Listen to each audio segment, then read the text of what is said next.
Welcome to my channel learn flow. आज मैं आपको बीपीएससी टीआरई 4 से रिलेटेड उसकी स्ट्रेटजी बताऊंगी कि आप कैसे 90 डेज में अपने इस एग्ज़ाम को क्रैक कर सकते हैं। फ्रेंड्स, आपको तो पता ही है कि अभी बीपीएससी टीआरई 4 के जो एग्ज़ाम डेट हैं वो अनाउंस हो गए हैं दिसंबर में। तो उसके रिगार्डिंग हमारे पास टोटल 3 महीने बचते हैं और इन 3 महीनों में हम ऐसी कोई स्ट्रेटजी प्लान करें जिससे हमारी ये तैयारी 90 दिनों के अंदर फुलफिल हो जाए। तो यहाँ मैं आज आपको बताने वाली हूँ कि आप अपने तैयारी को कैसे फुलफिल कर सकते हैं। ये आज की मेरी जो ये वीडियो है ये स्पेशली पीआरटी के रिगार्डिंग है। ये आप 1 to 5 के एग्ज़ाम को कैसे आप स्ट्रेटजी के अकॉर्डिंग कैसे आप इस एग्ज़ाम को क्रैक कर सकते हैं। तो आप अगर मेरे चैनल पे आप नए हैं तो प्लीज़ मेरे चैनल को सब्सक्राइब एंड लाइक कीजिए। आपके लाइक एंड सब्सक्राइब से ही मेरा जो मोटिवेशन है वो बढ़ता है। तो फ्रेंड्स, यहाँ मैं आपको बता दूँ कि सबसे पहले आप पीवाईक्यू को देखिए। मीन्स कि PYQ means previous year question जितने भी हैं 1 to 5, 9 to 10, 6 to 8। ऐसा नहीं है कि आप अगर 1 to 5 का प्रिपेयर कर रहे हैं तो आप 9, 10 एंड 11, 12 का नहीं देखेंगे। आप तीनों चारों एग्जाम के पेपर को एनालिसिस कीजिए, आप पीवाईक्यू उठाइए और खुद से उसको सॉल्व करने की कोशिश कीजिए। एंड सॉल्व करने के साथ फ्रेंड्स उसके जो ऑप्शंस हैं उन पे भी आप ध्यान दीजिए और उसको देखिए कि कहाँ कहाँ से कौन से क्वेश्चन पूछे गए हैं। ये करने में मुझे लग रहा है कि लगभग आपको 1 हफ्ते का टाइम लगेगा। 1 हफ्ते के अंदर आप ये कंप्लीट कर लेंगे। उसके बाद आप क्या करेंगे कि आप सबसे पहले 2 सब्जेक्ट को पिक कीजिए, 2 सब्जेक्ट उठाइए और पहले उस पे कमांड कीजिए। आप अगर ये सोचेंगे कि मैं एक साथ ही सारे सब्जेक्ट को कंप्लीट कर मतलब एक दिन में मैं सारे सब्जेक्ट को पढ़ लूँ, तो ये फ्रेंड्स पॉसिबल नहीं है, क्योंकि मैं भी टीआरई 4 का प्रिपरेशन करती हूँ और मैं भी इस एग्ज़ाम में बैठने वाली हूँ। तो यहाँ पे मैं आपको बता रही हूँ कि क्योंकि इस एग्ज़ाम में फ्रेंड्स 12 सब्जेक्ट्स हैं, लगभग 12 सब्जेक्ट आपको कंप्लीट करने हैं। तो ये पॉसिबल नहीं है कि आप पर डे सारे सब्जेक्ट को कंप्लीट करेंगे। इस तरह आपका पूरा बिल्कुल मतलब क्या बताएं मिक्स हो जाएगा, फिर कंफ्यूज हो जाएंगे। तो सबसे पहले जो मेन सब्जेक्ट, क्योंकि नंबर ऑफ क्वेश्चन ज़्यादा हिस्ट्री और geography, maths, reasoning and current affairs और साइंस से ही पूछे जाते हैं। तो आप क्या कीजिए कि सबसे पहले इनको कंप्लीट कीजिए। सबसे पहले हिस्ट्री और ज्योग्राफी को पढ़िए। वो आप कहाँ से पढ़ेंगे? तो आपको कोई ज़रूरत नहीं है किसी भी बैच को परचेज करने की, क्योंकि फ्रेंड्स आप इसको फ्री में भी तैयारी कर सकते हैं। आप एनसीईआरटी की बुक पढ़ना स्टार्ट कीजिए। क्लास 6 से लेके 10 तक की एनसीईआरटी की बुक दोनों सब्जेक्ट की पढ़िए। एंड हिस्ट्री में स्पेशली फ्रेंड्स क्लास 8 की जो बुक है उसको पढ़िए। उसमें क्योंकि हिस्ट्री में मॉडर्न हिस्ट्री से ही ज़्यादा क्वेश्चन पूछे जाते हैं, उसमें एंशिएंट एंड मिडाइवल से कुछ भी नहीं पूछा जाता। पीआरटी के लिए मैं स्पेशली ये बता रही हूँ। तो आप मॉडर्न हिस्ट्री को कंप्लीट कीजिए एनसीईआरटी क्लास 8 से, और जो ज्योग्राफी है उसको 6 to 10 तक कंप्लीट कीजिए। उसमें आप कोई भी क्लास स्किप मत कीजिए। ज्योग्राफी बहुत ज़्यादा इंपॉर्टेंट है।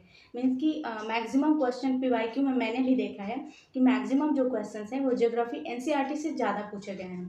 तो इस तरह वहाँ से आपका पर्यावरण भी कंप्लीट हो जाएगा। और फ्रेंड्स, वैसे आप ज्योग्राफी का अगर कंप्लीट करेंगे तो फिर आगे पर्यावरण को भी कंप्लीट करने की कोशिश करेंगे। तो सबसे पहले ये जो हमारा 2 सब्जेक्ट है वो हुआ। इन दोनों को कंप्लीट करने के बाद आप साइंस को उठाइए और साइंस और मैथ्स एक साथ कीजिए। क्योंकि मुझे ऐसा लगता है कि मैथ्स के नंबर ऑफ क्वेश्चंस 18 या 20 पूछे जाते हैं और साइंस के भी आपके 16 to 17 क्वेश्चंस पूछे जाते हैं। तो साइंस में स्पेशली केमिस्ट्री और फिजिक्स पे ज़्यादा कमांड कीजिए, क्योंकि बायोलॉजी से थोड़े कम नंबर ऑफ क्वेश्चंस कम पूछे जाते हैं और फिजिक्स एंड केमिस्ट्री से ज़्यादा पूछे जाते हैं। तो आप इस तरह करके आप मैथ्स एंड उसकी तैयारी कर सकते हैं। एंड फ्रेंड्स, करंट अफेयर्स के लिए मैं आपको बता दूं कि करंट अफेयर्स के लिए आप कोई एक यूट्यूब चैनल फॉलो कर सकते हैं अगर आपके पास टाइम है तो। और अगर आपके पास टाइम नहीं है तो आप कोई भी स्पीडी की या फिर किसी भी पब्लिकेशन की एक मतलब वार्षिकांक ले लीजिए, 1 साल का करंट अफेयर्स ले लीजिए और उसको कंप्लीट कीजिए। क्योंकि फ्रेंड्स, हमारे लिए पॉसिबल ही नहीं है कि हम डेली बेसिस पे मतलब मंथली हम बहुत सारा करंट अफेयर्स को प्रिपेयर करें, बहुत सारा पढ़ें, क्योंकि हमें और सारे सब्जेक्ट भी कंप्लीट करने हैं। तो हम ज़्यादा से ज़्यादा टाइम अगर करंट अफेयर्स पे दे देंगे तो फिर हमारा बाकी का सब्जेक्ट पीछे रह जाएगा। तो हमें एक स्ट्रैटेजी प्लान करके चलनी है ताकि इन 90 दिनों में ही हमारा सिलेबस कंप्लीट हो जाए। क्योंकि फ्रेंड्स, अगर सरकार ने ये डेट अनाउंस कर दिया है, तो मतलब ये बिल्कुल 100% श्योर है कि हाँ, इसी डेट पे वो एग्ज़ाम कंडक्ट कराएगी, क्योंकि लास्ट में जब भी सरकार ने इस तरह की डेट रिलीज़ की थी या फिर कोई भी ऐलान किया था, तो उसको सरकार ने फुलफ़िल किया है। उसी एग्ज़ाम पे मतलब उसी टाइम उसी डेट पे एग्ज़ाम को लिया है। तो इस टाइम भी हम यही मान के चलेंगे कि हमारा एग्ज़ाम दिसंबर में कंडक्ट होने जा रहा है। तो फ्रेंड्स, ये हो गई हमारी history, geography, science and maths की प्रिपरेशन। उसके बाद हम क्या करेंगे, हम रीजनिंग को पीवाईक्यू से सॉल्व करना स्टार्ट करेंगे।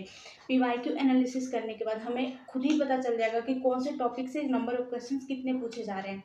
तो उसके हिसाब से हम उस टॉपिक पे को वन बाय वन कंप्लीट करते जाएंगे। हम यूट्यूब के थ्रू भी कंप्लीट कर सकते हैं फ्रेंड्स। बहुत सारे यूट्यूब चैनल पे कई सारे मतलब टीचर हैं जिन्होंने अच्छे वे में रीजनिंग को पढ़ाया हुआ है टॉपिक वाइज। तो आप वहाँ से जाके अपने टॉपिक को पहले कंप्लीट कीजिए और फिर उससे रिलेटेड उस टॉपिक से रिलेटेड एमसीक्यू सॉल्व कीजिए यूट्यूब के थ्रू। तो ये हमारा हो गया रीजनिंग एंड करंट अफेयर्स। इस तरह हमारा कंप्लीट हो जाएगा। उसके बाद आप क्या कीजिए कि पॉलिटी के जो क्वेश्चंस हैं, अगर आपके पास लुसेंट की बुक है या फिर अगर आपके पास महेश बर्णवाल की बुक है एनसीईआरटी सार संग्रह, तो आप उससे पढ़िए। नहीं तो यूट्यूब के थ्रू आप पढ़िए बिहार टीचर पॉलिटी, ऐसे आप सर्च करके और देखिए बहुत सारे टीचर ने इसको कराया हुआ है। आपको जिनका भी समझ में आता है आप उनकी वीडियो देख के एक शॉर्ट नोट प्रिपेयर कर लीजिए, क्योंकि फ्रेंड्स पॉलिटी में नंबर ऑफ क्वेश्चन 9 एंड 10 पूछे जाते हैं पीआरटी के अंदर। तो उतना ज़्यादा वास्ट पढ़ने की ज़रूरत नहीं है। एंड आर्टिकल से बहुत, आर्टिकल एक टॉपिक है पॉलिटी में, तो उससे तो मैंने भी एनालिसिस किया पीवाईक्यू को। तो मैंने देखा कि उसमें आर्टिकल से रिलेटेड क्वेश्चन नहीं थे, बिल्कुल भी नहीं थे। तो उस टॉपिक को छोड़ दीजिए और देखिए हाँ, संविधान संशोधन से, संविधान सभा से, इन सब टॉपिक से क्वेश्चंस, नंबर ऑफ क्वेश्चंस पूछे गए हैं 9 10 में भी, 11 12 में भी। तो आप इस तरह वहाँ से प्रिपेयर कर सकते हैं पीवाईक्यू के बेसिस पे। और इकोनॉमिक्स को भी फ्रेंड्स यही 5 या 6 नंबर पूछे जाते हैं, तो आप वहाँ से कंप्लीट कर सकते हैं। अब हमारी बारी आती है बिहार स्पेशल की। तो फ्रेंड्स, बिहार स्पेशल में आपको सारे सब्जेक्ट नहीं पढ़ने हैं, आपको हिस्ट्री, ज्योग्राफी और पॉलिटी एंड इकोनॉमी पढ़ने हैं। तो आप इसको यूट्यूब के थ्रू कंप्लीट कर सकते हैं। यहाँ पे फ्रेंड्स ये कोई पेड या प्रमोशन वाला कुछ ऐसा नहीं है। मैं फॉलो करती हूँ डीके गुप्ता को, उन्होंने बिहार स्पेशल करा रखा है एक सीरीज में। तो आप उसको वहाँ उनके चैनल से जाके इसको कंप्लीट कर सकते हैं। तो इस तरह फ्रेंड्स, अगर आप एक स्ट्रैटेजी प्लान करके कि हाँ मुझे इतने दिनों में अपना जो सिलेबस है वो कंप्लीट करना है और कंप्लीट करके फिर उसकी रिवीजन भी करनी है, इस तरह प्लान करके अगर आप पढ़ेंगे ना, तभी आपका रिजल्ट फ्रेंड्स पॉसिबल हो सकता है। क्योंकि आप ये भी देखेंगे, आप ये भी देखिए, मैं आपको सजेस्ट करूँगी कि टीआरई 1 में कितना कट ऑफ गया था, टीआरई 2 में कितना कट ऑफ गया था, टीआरई 3 में कितना गया था। तो उस बेसिस पे ऑफकोर्स टीआरई 4 में बहुत ही ज़्यादा हाई कट ऑफ जाने वाला है।